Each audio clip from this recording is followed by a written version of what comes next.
Today we'll proceed with the chapter 1. Chapter 1, the periodic table. The periodic table I have already explained. If you have not seen, go and see the part 1 of this chapter. Now I am going to explain about the periodic properties. Periodic properties are the properties which reappears after a certain interval. Okay, and this phenomena is called periodicity, and the reappearing properties are called periodic properties. उन properties को हम periodic properties कहते हैं और उस phenomena को हम periodicity कहते हैं. कुछ चीज़ें होती है, जैसे हम बात करें यहाँ पर, अगर स्टार्टिंग पीरियोडिक टेबल की स्टार्टिंग की बात करें तो यहाँ हाइड्रोजन से स्टार्ट होता है और इसका जो 18th वाला होता है उसमें हीलियम होगा. फिर जब यहाँ पर लिथियम होगा, यहाँ पर क्या होगा, नियॉन होगा. यहाँ पर जब सोडियम होगा, यहाँ क्या होगा, आर्गन होगा. ये सर्टेन इंटरवल पर आ रहे हैं. इन्हीं इंटरवल, इसको अगर हम छोड़ दें हाइड्रोजन वाले को, तो ये सर्टेन इंटरवल क्या है, हर फर्स्ट में ये और हर 18th पीरियड में ये प्रेजेंट है ना. लास्ट ग्रुप में हमेशा एक नोबल गैस प्रेजेंट है. सो इसको हम पीरियोडिक प्रॉपर्टी कह सकते हैं. ठीक है, but it is not, actually it is not a periodic property, it is just a variation. Now we will see some periodic properties and its variation. These are some periodic properties which are there in your syllabus. Some more are there, such as melting point, boiling point, and more are there, valencies, but it is not in syllabus. Talking about the atomic size is the size of an atom. That is the, we can say it is the radius of atom from the nucleus. The distance between the nucleus and the outermost shell is called its radius. And the atomic size बढ़ता जाता है on moving from left to right, although number of shell does not increase. While moving from left to right, the number of shells remains the same because it is in we are moving in a period, and in period the number of shell remain the same. When number of shell remain the same, so what happens, जैसे यहाँ पर एक lithium का है,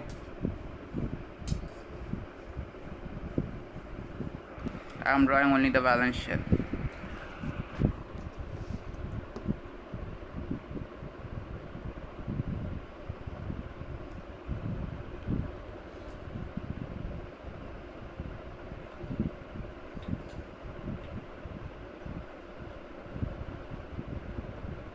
और यहाँ पर एक फ्लोरीन का है जिसके पास 7 है वैलेंस शेल में.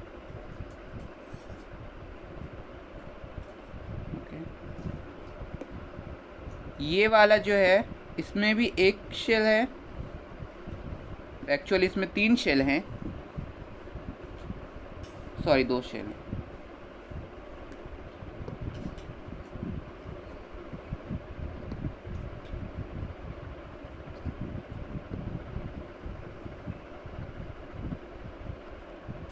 और फ्लोरीन में भी 2 शेल हैं.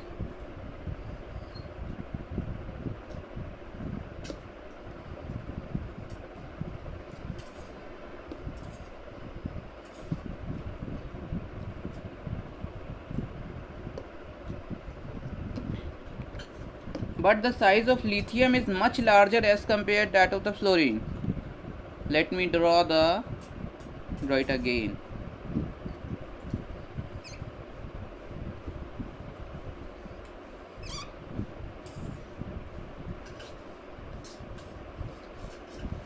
Now you can see the size of the fluorine is much less as compared that of the lithium. ऐसा क्यों? क्योंकि लिथियम के जो न्यूक्लियस है यहाँ पर 3 प्रोटॉन हैं और फ्लोरीन के जो न्यूक्लियस है इसमें 9 प्रोटॉन हैं. जब प्रोटॉन यहाँ पे कम है तो पॉजिटिव चार्ज कम है और ये जो न्यूक्लियस है ये कम फोर्स लगाएगा आउटर मोस्ट शेल की तरफ. जब कम फोर्स लगेगा तो ये इंक्रीज़ होगा इसका साइज़। यहाँ पर 9 प्रोटॉन है जो कि ज़्यादा फोर्स लगाएंगे। जब ज़्यादा फोर्स लगाएंगे इसके ऊपर तो ये अपने आप ही सिकुड़ के अंदर की तरफ आएगा। इसीलिए फ्लोरीन का जो है वो सबसे कम है। एंड टॉकिंग अबाउट लिथियम के बाद जो फ्लोरीन है, फ्लोरीन के बाद का एक एलिमेंट जो बचा हुआ है वो है नियॉन।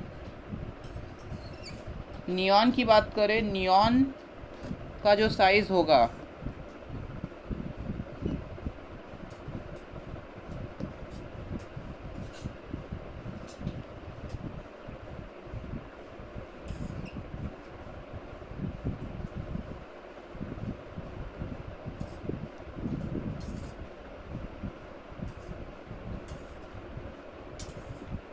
नियॉन का जो साइज़ होगा वो फ्लोरीन से बड़ा होगा। इस तरफ मूव करते समय एटॉमिक साइज़ जो होता है वो डिक्रीज़ करता है। एटॉमिक साइज़ जो होता है वो डिक्रीज़ करता है।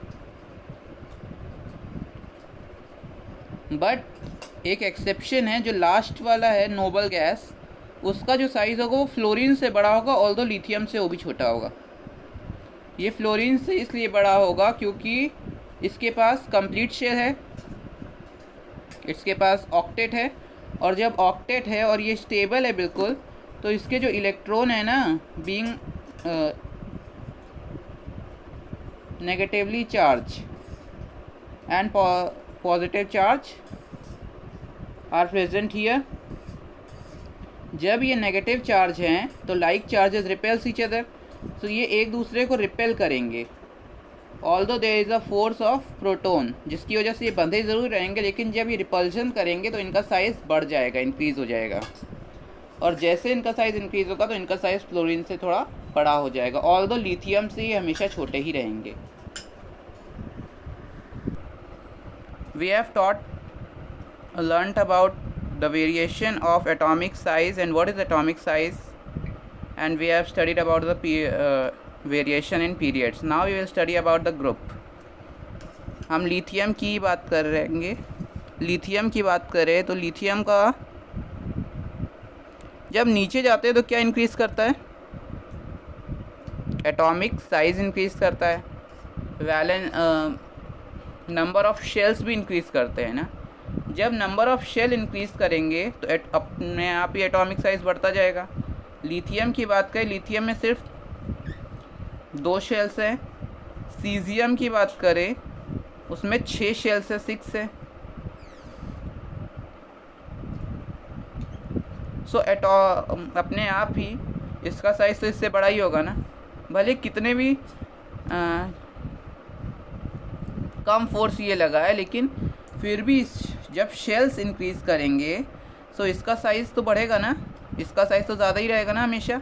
सो इसीलिए हम ग्रुप में कहते हैं कि जो साइज़ ऑफ द लिथियम है is always less than the size of caesium, and while moving towards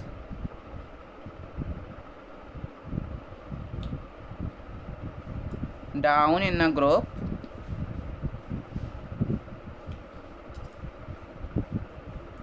atomic size increases, बढ़ते हैं, ठीक है। सीज़ियम का सबसे ज़्यादा होगा इसके ग्रुप में, इस ग्रुप में लिथियम का छोटा है, इससे भी छोटा हाइड्रोजन का होगा, but hydrogen we are not taking as a alkali metal because it is not a metal only. We have learnt about the atomic size. Now we'll move towards the metallic nature.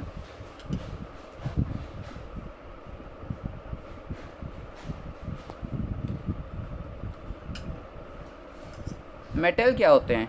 Metal वो elements होते हैं जो कि अपना electron, valence electron जो होता है उसे बहुत जल्दी एमिट कर देते हैं और कैटायन बन जाते हैं, उनके पॉजिटिव चार्ज आयन बन जाते हैं।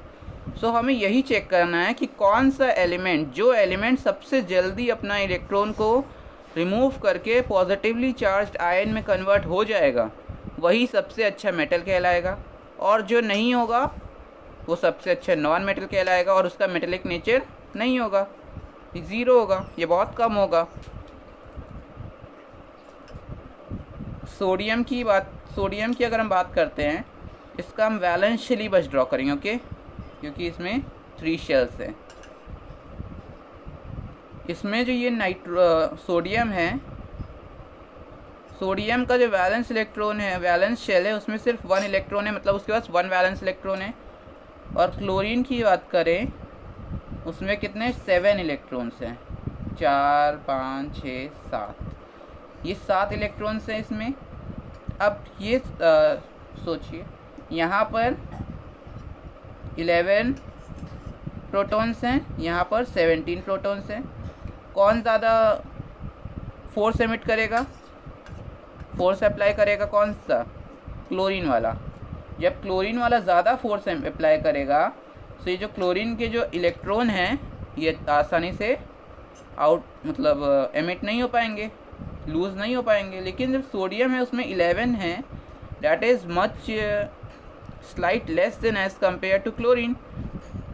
तो ये जो सोडियम है, एज इसके पास जो है सिर्फ 1 इलेक्ट्रॉन है इसके वैलेंस शेल में, तो इसे आराम से एमिट करके क्या बन जाएगा, ये स्टेबिलिटी को प्राप्त कर लेगा और Na+ बन जाएगा। Na+ क्या, स्टेबल फॉर्म है। क्लोरीन है, क्लोरीन भले इसके पास बहुत ज़्यादा प्रोटॉन है, तो ये ज़्यादा फोर्स लगाएगा। जब ज़्यादा फोर्स लगाएगा तो ये आराम से भले किसी चीज़ को एमिट नहीं कर सकता, लेकिन आराम से किसी चीज़ को एक्सेप्ट करके अपना ऑक्टेट कंप्लीट कर सकता है। So by this we comes to know that ये तो आराम से लूज़ कर दे रहा है, लेकिन ये आराम से लूज़ नहीं कर पा रहा है। सो इसका जो मेटेलिक नेचर होगा वो बहुत ज़्यादा होगा as compare that of the chlorine. Chlorine का मेटेलिक नेचर कम होगा, उसका नॉन मेटेलिक नेचर ज़्यादा होगा। सोडियम का मेटेलिक नेचर ज़्यादा होगा। मेटल्स क्या होते हैं, मेटल्स की एक और डेफिनेशन है, जिन एलिमेंट्स के लास्ट शेल या वैलेंस शेल में 1 2 और 3 इलेक्ट्रॉन्स होते हैं, उन्हें हम मेटल कह देते हैं, ओके। सो क्योंकि ये जो इलेक्ट्रॉन है, ये आसानी से लूज़ किए जा सकते हैं। जो जिसमें फोर्थ होता है, उसे हम मेटेलॉइड कहते हैं, सच एज सिलिकॉन। देन 5 6 7 को और 8 7 तक हम नॉन मेटल कहते हैं, और 8 को हम नोबल गैस कहते हैं। In class 10th you will not write inert gas, you will write only the noble gas.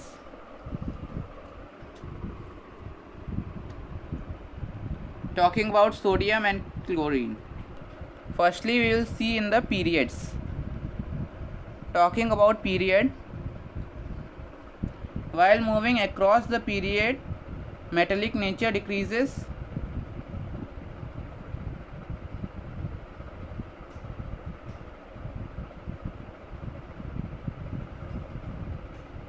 क्यों? क्योंकि न्यूक्लियर पोल इंक्रीजेस,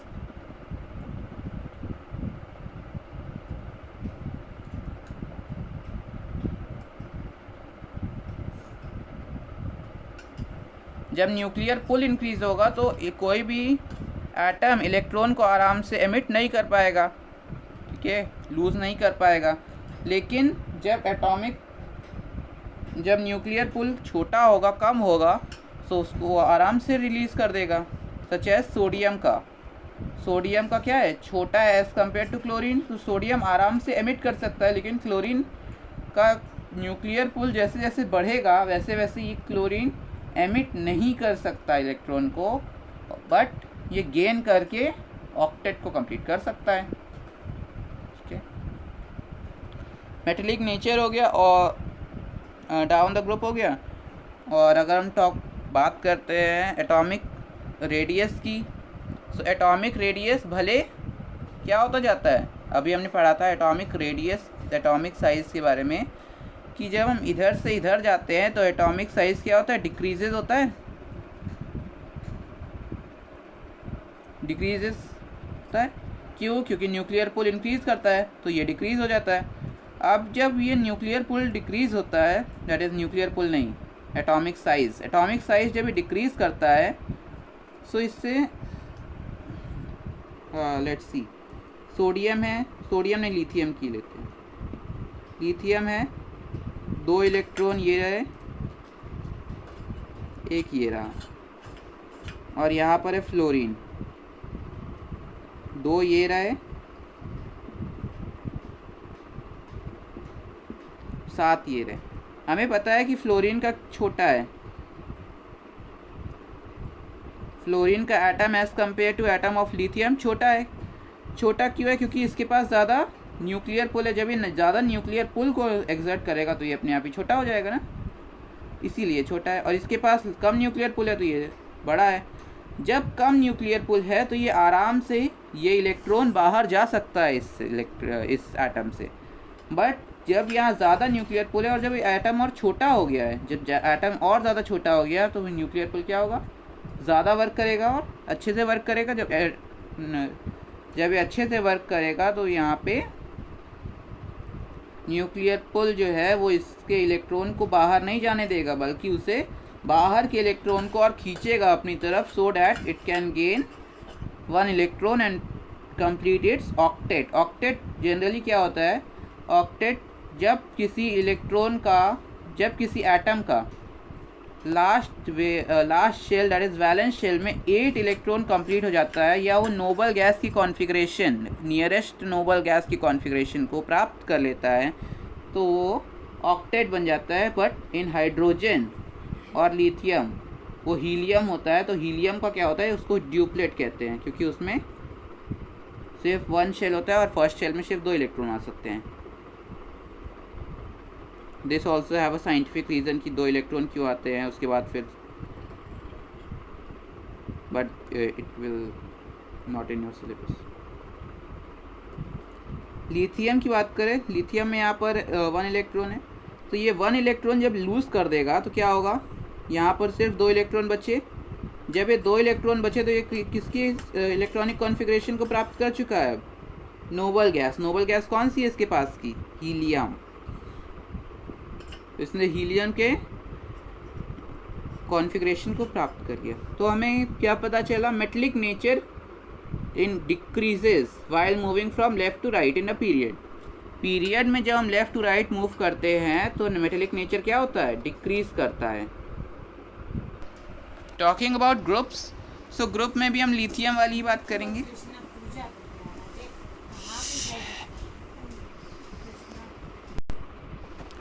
इसमें भी हम लिथियम की बात करेंगे।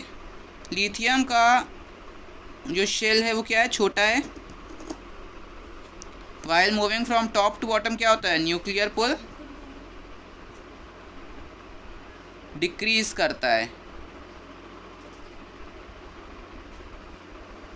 क्यों? क्योंकि एटॉमिक साइज इंक्रीज करता है।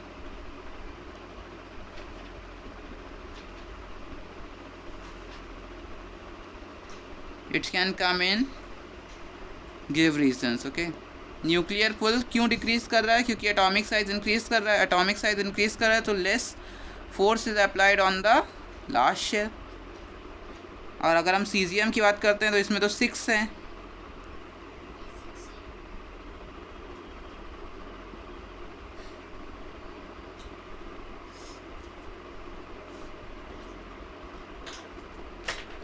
इसमें तो 6 है और 6th में लास्ट है। सो आप यू कैन सी यहाँ जो लिथियम है ये तो ज़्यादा फोर्स एग्जर्ट करेगा ना एज़ कम्पेयर टू सीजियम, क्योंकि सीजियम का जो लास्ट इलेक्ट्रॉन है मान लिया यहाँ पर है, और जब वो फोर्स एग्जर्ट करेगा तो हमें तो लगता ही नहीं कि फोर्स यहाँ तक पहुँचेगा भी, क्योंकि ये बहुत बड़ा है। सो इसका फोर्स जो होगा न्यूक्लियर पुल क्या होगा? डिक्रीज़ करेगा न्यूक्लियर पुल, क्योंकि यहाँ पे इसका साइज़ बहुत ज़्यादा बड़ा है।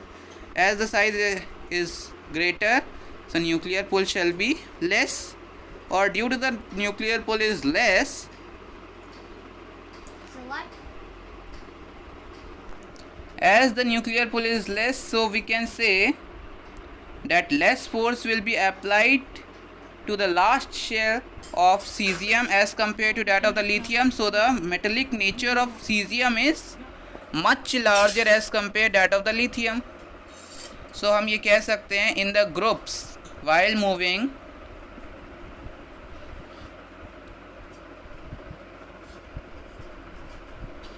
down in a group,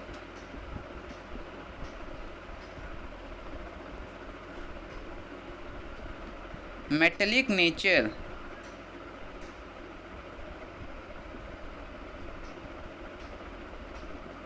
increases. ऐसा क्यों हुआ? ऐसा इसलिए हुआ क्योंकि यहाँ पे ज़्यादा फोर्स लग रहा है एज़ कम्पेयर टू सीजियम की ये वाले इलेक्ट्रॉन से, तो ये इलेक्ट्रॉन आराम से एमिट हो सकता है एज़ कम्पेयर टू ये लिथियम का ये वाला इलेक्ट्रॉन. सो ये वाला आराम से एमिट हो जाएगा, लेकिन लिथियम वाला उतने ही एनर्जी में एमिट नहीं हो पाएगा. लिथियम वाले को ज़्यादा की ज़रूरत पड़ेगी as compare to caesium. So the जो आराम से लूज़ कर देगा उसी का मेटलिक नेचर अच्छा माना जाएगा ना. सो सीजियम का metallic nature is much larger as compared to the lithium, and hence the metallic nature increases. Thank you for watching. Wait for the next part where we will discuss about these four periodic properties, that is non-metallic nature, ionization potential, electron affinity and electronegativity. Thank you for watching.